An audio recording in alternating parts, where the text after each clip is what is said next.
Oi, oi, vamos estudar a Bíblia com o nosso guia de estudo. Eu sou Jardel Barros e estou aqui para ajudar você a entender melhor a Bíblia, tá bom? A gente está estudando o guia de estudo da lição da Escola Sabatina da Igreja Adventista do Sétimo Dia, alusões, imagens e símbolos, como estudar a profecia bíblica. Desde o início dessa semana a gente começou a estudar a parte 2 sobre o tema As Nações, né? As Nações, parte 2. A gente já viu aqui, a sábado está aqui, se você não viu, para você pegar o raciocínio lógico aí, pega domingo e hoje, segunda, a gente vai falar da profecia de Daniel 2, tá bom? A gente está falando aí como as nações foram se distanciando de Deus e Daniel previu que os impérios, os estados, as cidades-estados que estavam sendo construídas iam sumir, né? Iam fracassar, iam ser substituídas e todas elas seriam destruídas por um reino maior. A gente vai falar sobre isso, então fica comigo até o final. Vai ser rapidinho, mas vai valer a pena porque vale a nossa salvação. Logo após a vinheta.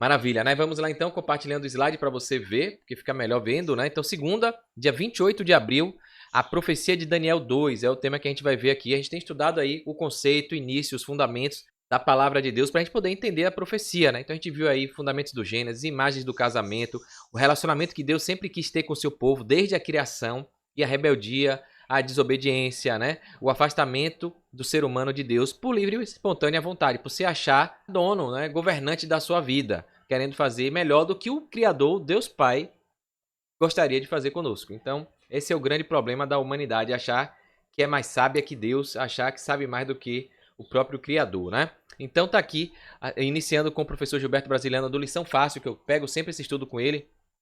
Ele fala aqui, o livro de Daniel tem algumas das mais lindas histórias da Bíblia. Essa obra está cheia de libertações miraculosas e de visões fantásticas.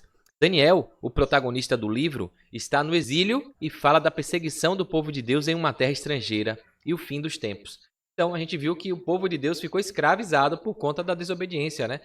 Deus queria ser rei, eles pediram um rei humano e os reis foram se distanciando, levando as pessoas para idolatria, para perdição, ao ponto de Deus permitir que os inimigos destruíssem o povo de Israel, levassem cativo, né? Então o povo de Deus foi perseguido, praticamente dizimado, mas Deus manteve fiel ali, firme, os seus remanescentes. E hoje a gente continua com essa missão, que é o novo Israel, Israel, né, espiritual, levando a mensagem de Deus, os 10 mandamentos e mostrando que a gente tem que ser obediente, tá? Esses não são temas estranhos nas páginas da Bíblia. No início do livro, no capítulo 2, o profeta sintetiza a história do mundo no governo das nações e mostra a presença divina comandando todas as coisas, concluindo a interpretação da visão da estátua com a vitória do reino de Deus e do seu povo diante das nações que aparentemente são fortes e perseguem o povo de Deus. Aqui no livro Medicina e Salvação, página 200, da escritora Ellen G. White, ela fala, lede a história de Daniel. O Senhor queria que seu povo alcançasse o mais alto degrau da escada, de modo que pudesse glorificá-lo, pela posse da habilidade que Deus estava disposto a conceder. Então Deus escolheu a nação, escolheu um povo para ser o porta-voz dele, a gente tem falado isso aqui, né? E esse povo não o reconheceu, negou, idolatrou, se desviou dos caminhos. Deus aí abriu a porta para qualquer pessoa que crê, né, ser o Israel, né, ser esse missionário, esse pregador da mensagem, tá bom? Então não tem nada a ver, como eu falo, de exclusividade, de xenofobia, de Deus escolheu um povo porque queria que só aquele fosse salvo. Não, isso é a interpretação errada de quem não estuda a Bíblia com profundidade, com lógica, coerência, texto com texto, dentro do contexto, tá bom? Então, a Bíblia é clara e diz que Deus escolheu para ser o representante, para ser luz, para iluminar as outras nações, para salvar a todos, para atrair os pecadores para Cristo. Então, não tem nada a ver com ser salvo exclusivamente, né? Então, Deus escolheu um povo para ser o representante dele na terra, e esse povo não quis ser. E aí Deus abriu a oportunidade para quem quer ser, independente de ser judeu, independente de ser do povo de Israel. Então eu e você hoje, os gentios, né, que a Bíblia fala de gentios, povos de outras nações, de outras culturas que aceitam Jesus como seu Salvador, podem pegar essa graça e levar a mensagem a toda a tribo, língua, nação, e breve Jesus vai voltar depois que tudo isso for cumprido, tá bom? Então, na profecia do Daniel 2, a gente vê que fala dali, é uma profecia clássica na Bíblia, muita gente conhece a história da estátua, né? Que o rei ali sonhou e ninguém descobriu, ninguém interpretou, e Daniel foi lá e contou o sonho e interpretou o sonho, né? Da cabeça de ouro, busto de prata, cintura de bronze, pés de ferro e barro, né? Então, a gente vai ver aí aqui no guia fala assim, ó. Durante o cativeiro babilônico, por meio de Daniel, Deus apresentou algumas das descrições mais convincentes do relacionamento entre seu povo e os reinos do mundo. A gente viu que os reinos, as nações foram só se distanciando e só procurando se afastar de Deus. Até o povo de Israel, o paganismo, a idolatria entrou dentro do povo escolhido de Deus, que era para ser exemplo, ele se contaminou. E hoje a igreja também está assim, né? Cheia de mundanismo, de paganismo, de distorções, mudando os tempos, as leis, as pessoas desobedecendo os mandamentos, dizendo que foi abolido, dizendo que não precisa mais, uns obedecendo errado, como a igreja católica romana que tirou o sábado e botou domingo, né? Então, o povo pediu para ser governante de si mesmo, e aí coloca aqui, o seu povo não era mais autônomo. Então o povo deixou de ser governante de si mesmo. Por quê? Porque foi escravizado, né? Eles agora estavam colhendo as consequências de suas escolhas. E quem sabe aprendendo com elas. Foi escravizado, né? O povo ali todo de Israel no Egito, depois na Babilônia. Então a lição coloca aqui, ó. No fim do século XIX, muitas pessoas estavam exalando uma nova confiança no progresso humano, falando que o povo ainda hoje acha que vai ser salvo por presidente A, presidente B, partido A, partido C. A gente pode amenizar alguma coisa? Até pode, mas infelizmente a maioria vai levar para a destruição. A maioria, infelizmente, tem levado o povo para o que não presta, para o caos. Tem sido ferramenta e instrumento de Satanás, né? Então muita gente olha aí os avanços tecnológicos, científicos e acha, agora vai, o ser humano vai ter jeito. É bíblico, a profecia diz que não vai ter reino que vai ficar. Então muita gente achou lá no iluminismo, né, em 1900, na época do iluminismo, que é tudo revolução, racionalismo. No entanto, a Primeira Guerra Mundial, em 1914 e 1918, destruiu esses sonhos. E no fim do século XX, mais de 200 milhões de pessoas haviam morrido em guerras, né? Avançamos em tecnologia, mas não no sentido moral. E tem uma frase de Martin Luther King Jr., isso aqui é forte, eu até guardei aqui, né? Temos mísseis teleguiados, mas pessoas desnorteadas. Então, não adianta ter ciência, tecnologia, drones, mísseis teleguiados e tal, e o povo com a mente torpe, né? Tola, fútil, desnorteado, com crise de identidade, querendo se suicidar, depressivo, a geração com tanta informação e a geração totalmente desinformada, desnorteada, né? Algumas coisas aqui o guia coloca, deixa claro, e a gente sabe disso, né? Que tem melhorado em alguns aspectos, mas, infelizmente, observando como nós somos governados, como é que estão aí as mazelas da sociedade, é difícil ter uma visão otimista de paz, segurança e prosperidade, né? Muito difícil. Só Deus aqui para ajudar a gente, né? Então, voltando aqui para o guia, aqui vem uma pergunta no guia, ó, Daniel 2, 31 a 35, apresenta uma visão panorâmica da história do mundo até o fim. Que verdades aprendemos com essa profecia extraordinária? Essa da estátua, né? E aqui ele pede para você ler também. Então dê uma pausa aí, abra sua Bíblia, faz esse exercício, tá? Pega aí em Daniel, vê a profecia, a história, né? E aqui em Mateus, no capítulo 24, no verso 6 e 7 também, tem um aprendizado legal. E o guia coloca uma outra reflexão. Ó. Apesar das advertências de Jesus, né, dos sinais, das interpretações proféticas, dos acontecimentos, que aí não vai ficar nação, infelizmente o mundo só vai de mal a pior, vai ter até algumas melhorias em alguns aspectos, até uma pseudo-paz, né, mundial antes do pior acontecer. E aí vem uma perguntinha, como podemos ser confortados por saber que Deus já nos falou sobre esses sinais? Então, qual é o conforto que a gente tem em saber já de tudo isso antecipadamente? É que se a gente estiver do lado certo, a gente vai vencer, a gente vai prosperar, a gente vai se livrar, né? 1000 cairão ao teu lado, 10.000 à tua direita, mas tu não serás atingido.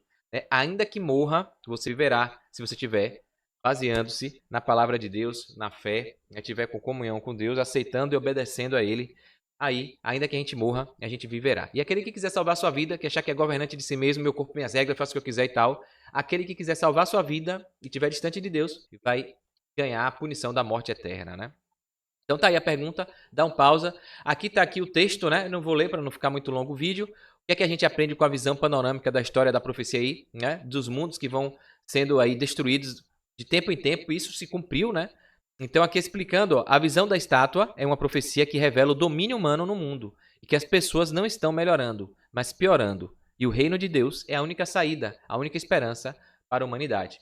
Então aqui deixa claro e a pedra que vem do alto, sem mão, não foi lançada de nada, é Deus, né? Que é alfa e ômega. Ele é infinito. Né? Ele é o ontem, hoje e sempre. É o alfa e o ômega. Então ele sempre existiu. Então a pedra vem e bate no pé de ferro e barro e destrói tudo. E ele vem para colocar o seu reino para sempre. Que é a Nova Jerusalém, novo céu e nova terra. Né? Que vai vir quando a terra tiver sido purificada, destruída.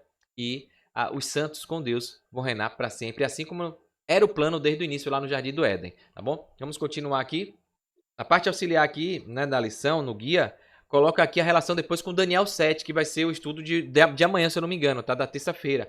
E aí coloca que às vezes o sonho é parecido, tem a mesma essência, né? Fala dessa mudança de nações, de impérios. Mas tem algumas aplicações diferentes. Ela coloca aqui, ó. O rei da Babilônia, Nabucodonosor, teve um sonho, né? De uma estátua que representava a sucessão de impérios mundiais. A mensagem para Nabucodonosor, o construtor de Babilônia, é que seu reino não permaneceria para sempre, mas seria seguido por outros até o fim dos tempos, quando todos os reinos serão destruídos e substituídos pelo reino de Deus, que é o único reino que jamais será destruído, né? Nabucodonosor decidiu imediatamente erguer uma estátua de ouro maciço. Então veja como o ser humano é. O profeta fala que Deus vai fazer, em vez do cara se arrepender, confessar, oh meu Deus, pedir perdão, né? Não, ele vai lá e constrói uma de ouro. Como o sonho era de várias, né? Conforme até o valor da época, ouro, prata, bronze, né? Ferro e barro e ferro.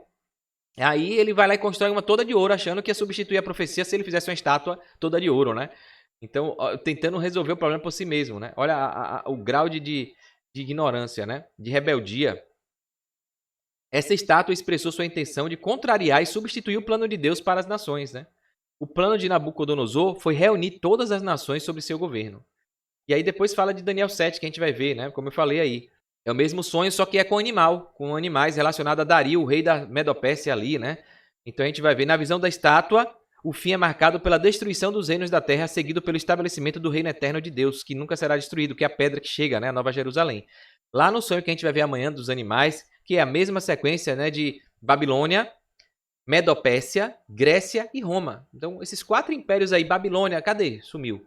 A Medopécia, cadê? Sumiu. Grécia dominou tudo, né? Império danado, sumiu. Roma, Império Romano, né? Que fez e desfez. Cadê? Sumiu. E hoje o mundo tá nesse caos aí, nessa miscelânea toda aí. China, Estados Unidos, guerra na Rússia e na Ucrânia, lá na Palestina, Israel, Hamas, aquela coisa toda. E a gente vai ver o desfecho logo, logo, tá bom? E aí o que é que nos resta? Ellen White coloca isso aqui no final. Ellen White aqui nos comentários do guia, ela coloca aqui, ó, na história das nações, o estudante da palavra de Deus contempla o cumprimento literal da profecia divina. Babilônia fragmentada e depois debilitada chegou ao fim porque em sua prosperidade seus governantes se consideraram independentes de Deus, atribuindo a glória de seu reino a realizações humanas.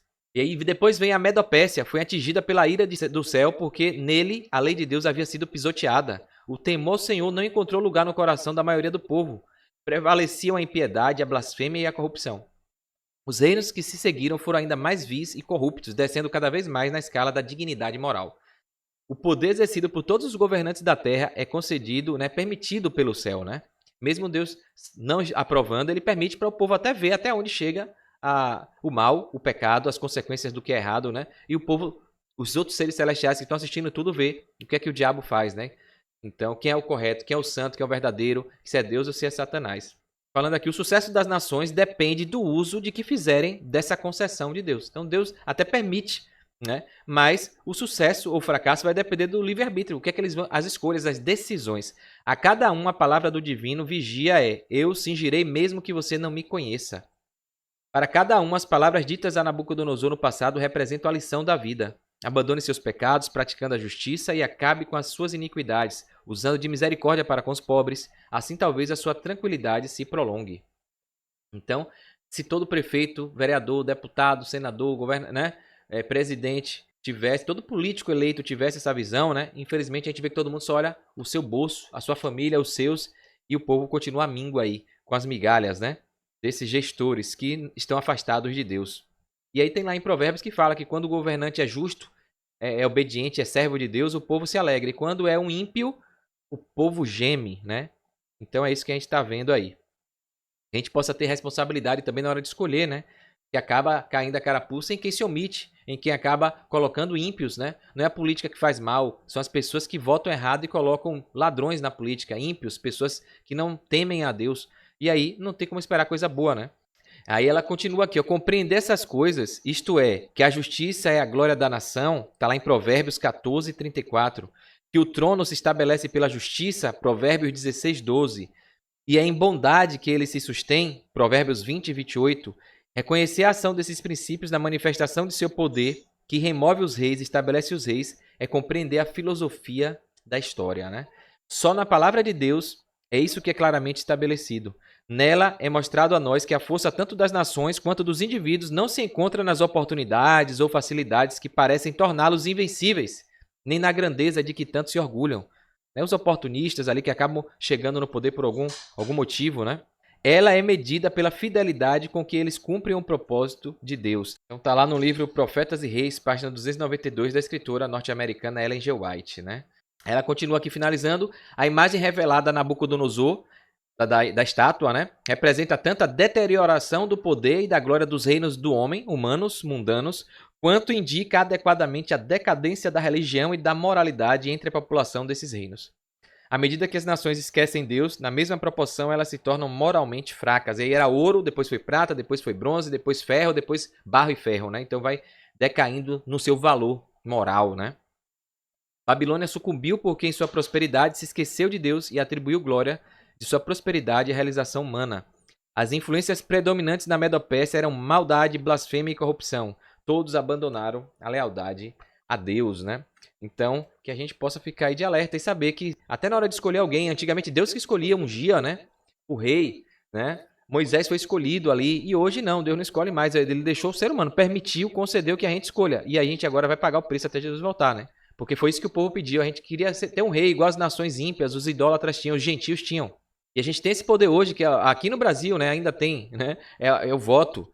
E aí tem gente que se vota nulo, vota branco, não vai, justifica e deixa outros. O neutro é pior do que tá ajudando o que não presta, né? Porque facilita a vida do ímpio, tá? E aí, ao invés de estudar, pesquisar, ver quem é que tem valores e princípios para escolher votar certo, né?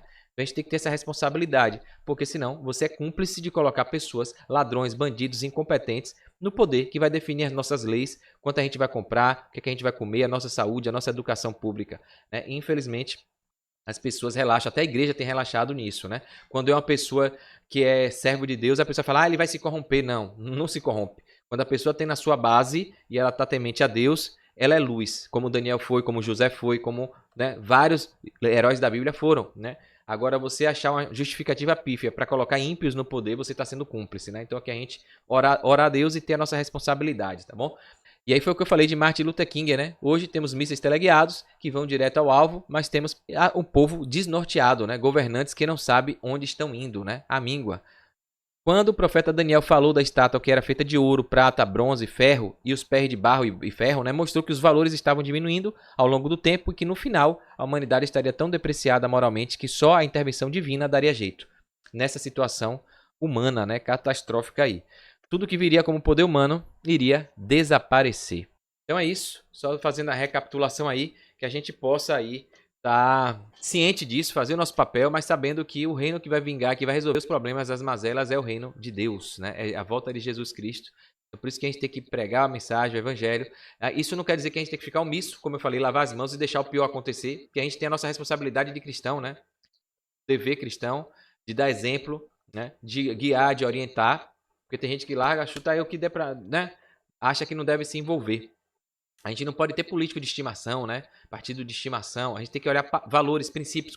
Qual é a minha base, o meu valor bíblico, cristão? O que é que a Bíblia defende? O que é que eu... Então, a pessoa que eu vou escolher tem esses princípios, tem esses valores? Né? Eu vou estar ajudando ou vou estar colocando pessoas lá que vão atacar as verdades da Bíblia? Né? Vão ser instrumentos de Satanás. Então, a gente precisa ter essa responsabilidade. Quando você se omite, você está dando o direito de outra pessoa escolher por você. E ela pode escolher o pior. Né? E aí você é cúmplice porque você que cedeu.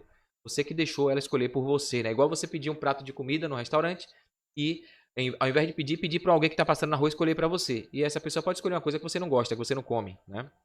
Uma coisa imunda, né? E aí? Você vai comer, porque você deixou ela escolher para você, tá bom? Então, que a gente aprenda aí com essa profecia, que a gente possa entender que a nossa salvação está em Jesus e não em reis, em gestores humanos, tá bom? Mas também, contudo, sobretudo, a gente não pode, por isso, chutar o pau da barraca, largar aí, o circo pega fogo, né?